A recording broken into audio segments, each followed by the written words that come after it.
నమస్కారం, ETV news కు స్వాగతం. ముఖ్యాంశాలు. జమ్మూ కాశ్మీర్లో కుంభవృష్టి, 46 మంది మృతి, 120 మందికి పైగా గాయాలు. ఘటనా స్థలిలో సహాయక చర్యలు, సాయం అందిస్తామన్న ప్రధాని మోదీ. దుస్సాహసానికి దిగితే హానికర పరిణామాలు, పాకిస్తాన్కు భారత్ తీవ్ర హెచ్చరికలు. ఆపరేషన్ సింధూర్ చరిత్రలో నిలుస్తుంది, అది ఉగ్రవాదంపై మానవాళి పోరన్న రాష్ట్రపతి.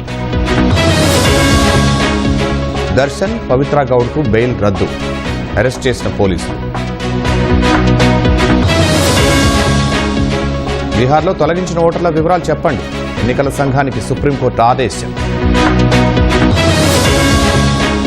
స్థానిక యంత్రాంగం వైఫల్యం వల్లే వేధి కుక్కల సమస్య, ఆగ్రహం వ్యక్తం చేసిన సుప్రీంకోర్టు. భారత్ అడ్డుపెట్టుకుని రష్యాపై ఒత్తిడి, పుతిన్తో చర్చలు విఫలమైతే మళ్లీ సుంకాల పెంపు.